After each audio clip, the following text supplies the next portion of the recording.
The mind is a very tricky thing, isn't it? The mind is a very tricky thing. What do I mean by that? Well, you see, the mind is something which is conditioned like clay, you know? It is like clay.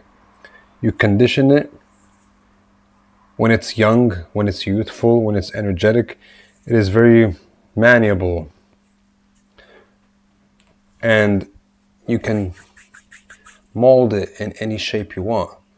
And then with time, when it stays that way and wind blows on it and the sun hits it and it just dries up and it becomes very concrete. It becomes conditioned in the way it was molded. That's why the mind is a very tricky thing. And the mind is used for observing the world in which we live, the physical world, that is. It is there to allow us to know and to recognize things which are in our experience, things which we have to remember, people we have to remember, things we have to remember in general. The mind is only one dimension of life. The mind is only one dimension of life. There's others, certainly, but a lot of people don't go beyond the mind. They only know the body and the mind. A lot of people know only the body, but the mind is there. I mean, to some degree, for everyone, because it is what stores our memory. It is what stores our knowledge in terms of gathered information, in terms of the language we speak, the belief system that we have as well. Hello everyone, and welcome to my video today. My name is Omar Schekhli, and I'll be talking to you about the contribution of Buddhism in the world. You see, Buddhism, a lot of people hear this word, Buddhism, or Buddha, or Buddhahood, or the way of Buddha. And certainly there has been a lot of versions of Buddhism, or, the way of life, religion, everything. But the essential teachings of Buddha, or the Buddha, is what we know today as Zen Buddhism, or Chan Buddhism, if it's coming from China, or Dhyan Buddhism, which is coming from India, which doesn't really exist as a tradition there today. It has moved to China. Now it's almost inexistent in China, but it still exists in Korea, Vietnam, and certainly Japan as Zen Buddhism. Japan has been built on Zen Buddhism, along with Shinto. This kitty cat is being naughty. She's playing all over the place because she wants my attention. Meows? Okay. So, the contribution of Buddha in the world is to observe the mind, is to see the mind for what it is. A lot of people cannot distinguish between reality and the reality that the mind has formed in itself. You can always take the analogy of clay when you're talking about the mind. There are many other analogies, which we will get into. But the conditioned mind is very hard to mold again. It has to be made soft. It has to be softened. Meditation is that softening of the mind. Meditation is also, and first and foremost, the observation of the mind. Knowing and realizing that the mind, or this clay figure, has been malleable. I hope I'm saying that word correctly, or malleable, I guess, at one point, and now it has become something rigid. That its nature has not always been rigid. Its nature has been formless. It has come from the formless and it has taken shape. And now we think that that shape is the reality and the truth. When we deal with belief systems, whichever they may be, whether religious or ideological or whatever, it is the same thing. They become rigid, and the person or the people who share into that belief begin to see that this is the reality, and therefore they don't try to observe the outside reality anymore. They don't they don't care to seek reality or truth anymore, because now their truth, their reality has become their conditioned mind, the way it has been conditioned. And now what do?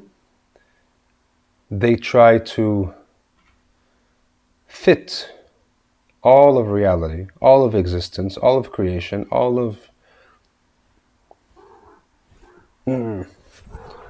everything into their conditioned reality, which is the mind's image of reality, which is not necessarily the reality as it is. Buddhism, the teachings of Buddha, Zen, have come to make us see beyond this conditioned mind. When you are able to see the mind for what it is, when you are able to see that the mind is actually something that took form at one point and became rigid and was not always like that, and then going beyond this attachment with the mind, now you begin to see reality not through the mind, not through the conditioning, but through another dimension. You remember when we said the mind is one dimension? There's another dimension which is known as consciousness. The mind is not consciousness. These are two different things, but they are very close. They are very similar in many ways, but very different also in many ways. The mind is conditioning and is conditionable. Consciousness is not conditionable. Consciousness is like the light.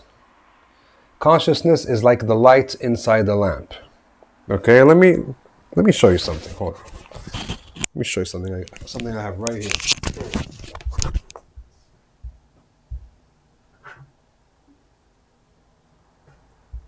You see?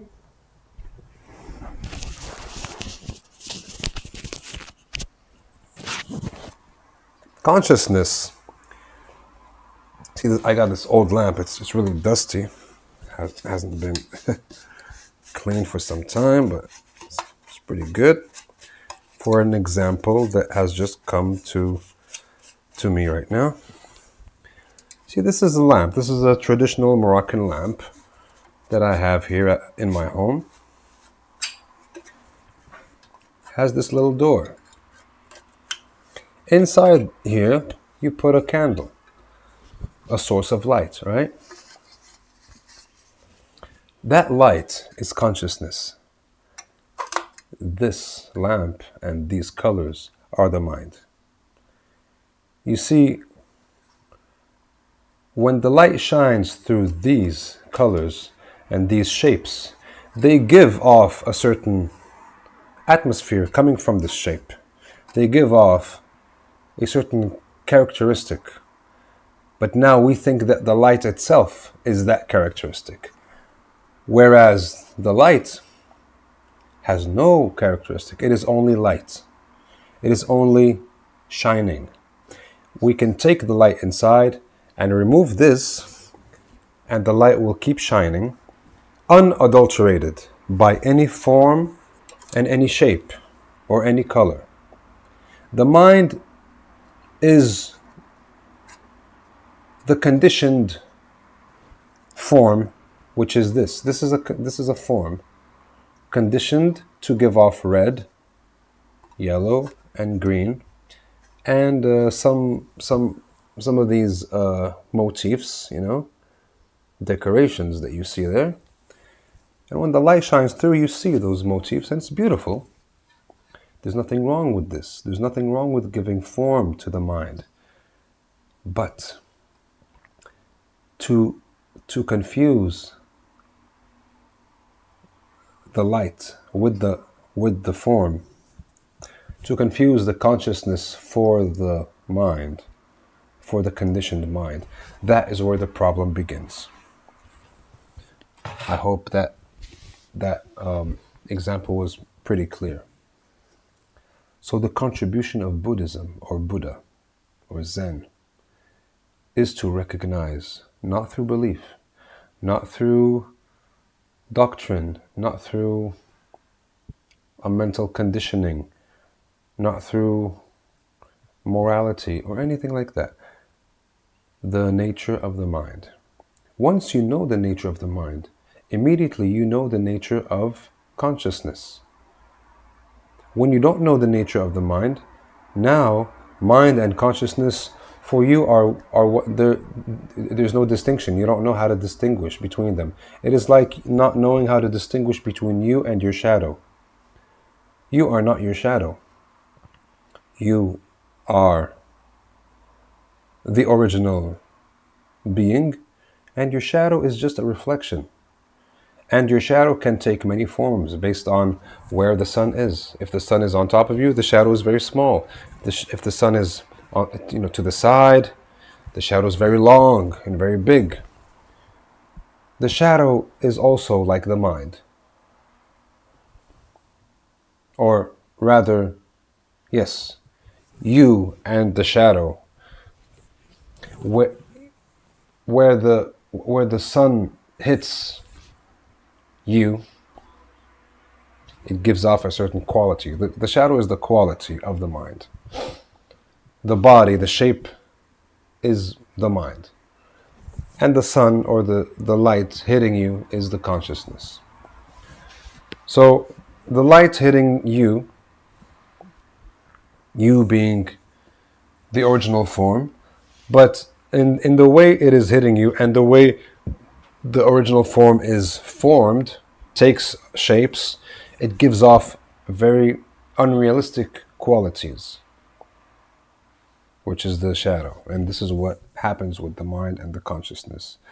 So the light is the consciousness. The body is the conditioning, and the shadow is the mind.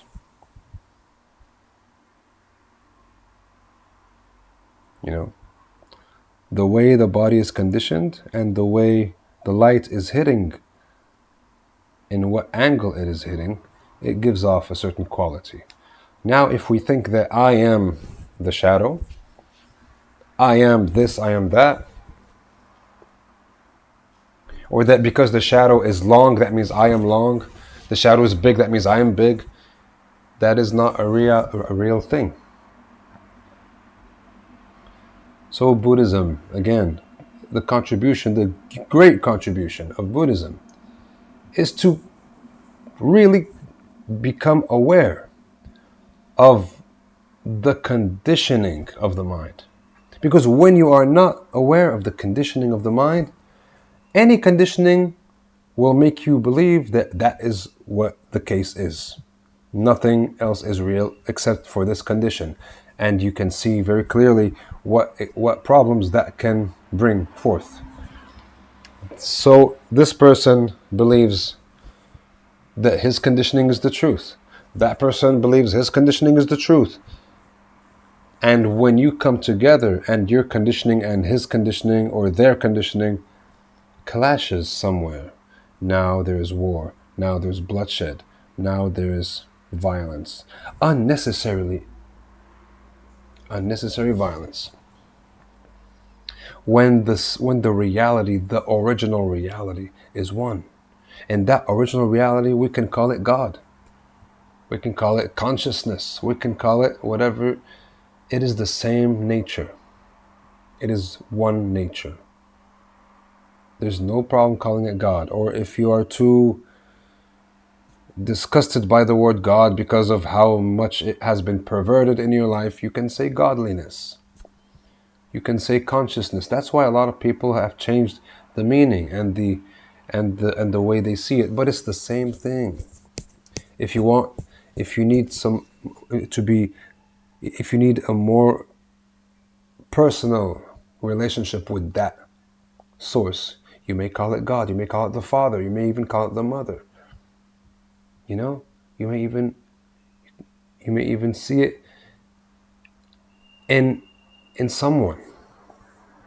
People have seen it in Buddha. People have seen it in Jesus. People have seen it in Mother Mary. People have seen it in Shiva. People have seen it in so many other people. And it is not the form. The form should not limit you. Some people made away with all forms and said it is not, forms are forbidden. It is there, but it has no form. And if you give it a form, then you're our enemy. That also is a problem. It is not about avoiding the form. It is about transcending the form. You can use the form if you like. You can use the form if it might help you. And it does help. Believe it or not. Even for those who come from a tradition who refute the form. The form helps a lot of people. And in one shape or form, for lack of a better term, everyone gives it one form or another. The form does not necessarily have to be a physical form. It does not necessarily have to be a drawing. It can be a writing. It can be a name. It can be a description. That is also a form. It is not a physical form, but it is a form. So it is all about becoming aware of the original reality. Because once we become aware of the original reality, now there is no need for war. Now there's no need for hate. Now we can all embrace each other and love each other as one family. Now we can all understand that the belief systems that people have is not the reality. No matter how in tune with the reality it is. It is like this finger pointing to the moon. Yes, it is pointing to the moon. But this finger can also be pointing to the moon. This tree may also have a branch pointing to the moon. This rock may also be pointed to the moon, to the same moon. This finger pointing to the moon is correct. But that doesn't mean that others are wrong. Because they're all pointing to the moon. Now, I might be pointing to the moon in a way which is not very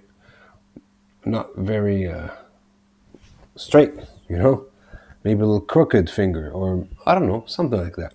And I say, no, it is not exactly pointing to the moon, but we can see the intention there. It is trying to show us the moon, the same moon. And we owe it to each other to meet each other halfway and say, yes, I acknowledge that you are attempting and intending to point to the same reality. Even though maybe your interpretation and your way of expressing it may not be appealing to me or to someone else, but I can see your intention is a good intention to point to a reality that is the origin of existence, of life. That is where the most important thing is. And like I said before, it is not the only interpretation. It should not be the only interpretation because there's no one interpretation. Interpretations are made up by our thinking and by our words and by our form. When the form is trying to point to the formless, all forms are valid. When a form is trying to point to the formless, all forms are valid. Even no form is valid. Because we are still dealing with the formless. The formless transcends all form. But form can be used to point to it, to refer to it. And that is what it means to go beyond the mind. Going beyond the mind, you can clearly see that the conditioning is not the thing, is not the reality, but it is just a way to point to the reality, the same reality. So it is very incredibly important. The contribution that Buddha has given to the world is immense, far more than people think. You see, people, when they hear Buddhism or Buddha, they mostly think about, oh, he was calm, he was meditative, he was peaceful, he was compassionate, he was wise. That's it. But they don't really go into the deep teachings or deep aspect of what Buddha has offered to the world. And this is what I'm giving to you today. This is the huge, immense contribution that Buddha has given. And every enlightened being, every awakened being has contributed something of value. Some have contributed something more valuable than others, but they're still all valuable. A human being contributes a lot to life, right? But an ant, a very small ant, contributes immensely to the world and to life, even if it's very small. It can seem very insignificant, but its work is necessary in its own way. An elephant, huge, certainly contributes a lot to the ecosystem. A tiger, a shark, a bird, an eagle. We may not like some of them because they scare us. Sometimes an animal is not very cute. Sometimes an animal is very cute. Sometimes an animal is very dangerous. Sometimes an animal is so not dangerous. But they're all necessary and important to the survival of our planet and of life on our planet, to the ecosystem. So there is a spiritual ecosystem. And every spiritual being has come to contribute something of value. And this immense contribution from Buddha is very, very important. It makes the whole difference. And now we live in a world, or we have been living in a world, which divides everyone. These are Buddhists. They have their own belief. Don't mind them. And then these people have their own belief. Don't mind them. When we have to be coming together to complete one another. To complete one another. You think if Buddha was alive and Jesus was alive and other enlightened beings were alive, do you think they would be divided between each other? No, they would have worked together. I truly, I don't just believe it, I know it. Because those people are people of light. We, or the people here, the people, your everyday people, are not really people of light. I mean, some of them are, some of us are, but a lot aren't. And they cannot see the greater picture. They cannot see the connection between the dots. They can see this dot and that dot, and for them this dot is nicer than this one, or worse than this one, or whatever. They're always in comparison, and that's something else that the mind does. The mind is there to help you compare, because when you compare things, it helps you survive. The mind is there, like I said in the beginning of the video, the mind is there to help you maneuver yourself through life, through the physical realm. And of course, to remember things, which is also important for the physical. You get burned by fire, now you can remember this fire is dangerous. I should not put my hand on it, and so on and so forth. This is big because this is small. This is cold because this is hot.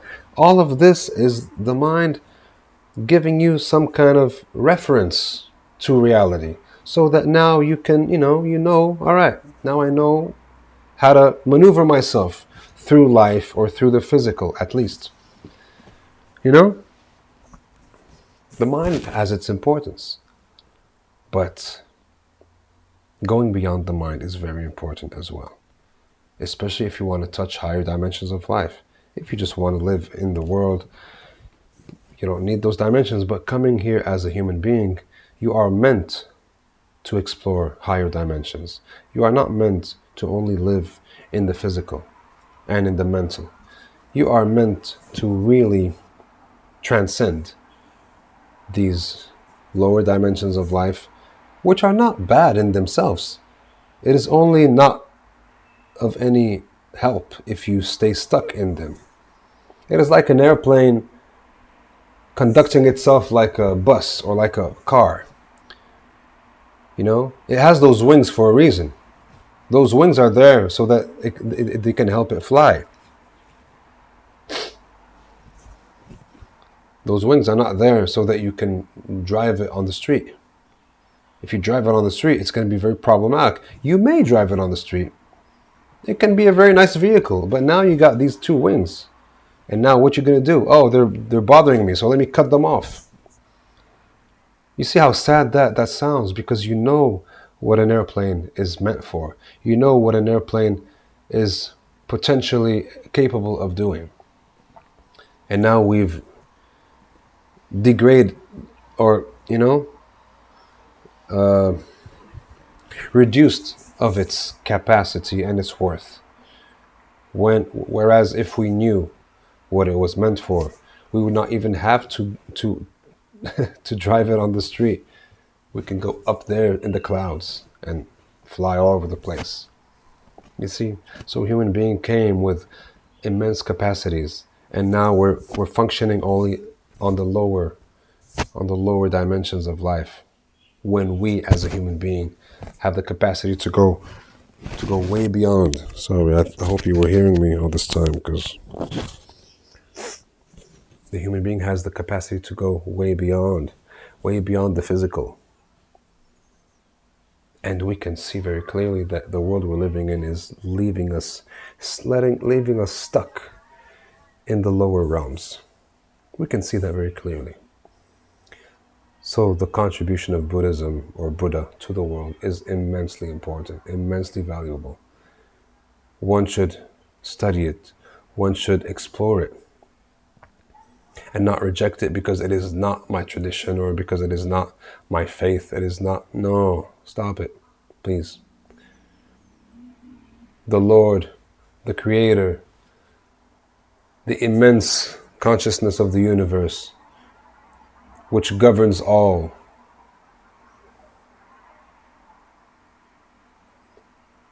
is not a culture, is not a cultural thing, is not belonging to your culture or their culture or this culture or that culture. We all belong to that. We all belong to that. Not only humans, particles, animals, insects, space belongs to that. Everything belongs to that. So let us humble ourselves, come back to that. And let us remember the immense contribution of Buddha to go beyond the mind, to be free from the mind's conditioning. And don't be afraid, because your conditioning is not more important than the truth. The truth is always there. The truth is not there because you believe in it. The truth is always there. Now, the more mentally conditioned you are,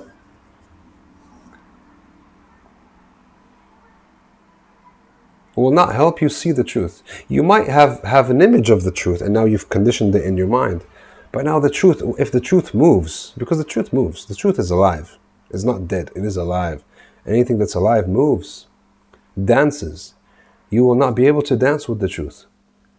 You will be stuck in one position of that dance. And now you will believe only this position of that dance, and you won't even know it's a dance, is the truth. Once you do away with all conditioning,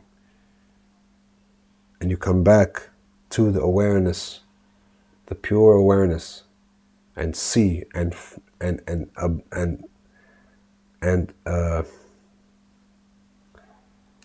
perceive. Now you will move with the truth. You will dance with the cosmic dance. You will move with the cosmic dance. Truth is a cosmic dance. And this is something that all mystics of the past, the ancient world, has known. This is why dancing was always a form of worship. Dancing is not something to do with, just having fun or partying. No, it is far more than that. There's a cosmic rhythm, and if you attune yourself to that, you will dance with the cosmic rhythm. You will dance with the truth. And you can only do that if you've gone beyond the mind, if you've gone beyond the conditioning of the mind. If you've realized that no matter how conditioned a mind can be, it always has to be transcended. We should never be stuck in that conditioning, because that condition is part of the movement of the dance, of the cosmic dance. It is. It can be. It's not always the case, but it can be. But now you are missing the other movements, the other flow. There's no flow in something conditioned. You have to go with the flow of the cosmic dance. That is when you become one with the divine. And for that to happen, we must take the example of Buddhism, the contribution of Buddha, to heart, to really grasp it, absorb it, and let us manifest through us. Thank you very much. If you guys would like to follow me, you know what to do. If you guys would like to contact me, talk to me, share ideas, share stuff, you may find my contacts in the description of the video. I thank you very much for watching my video. Thank you so very much. God bless you. Bye-bye.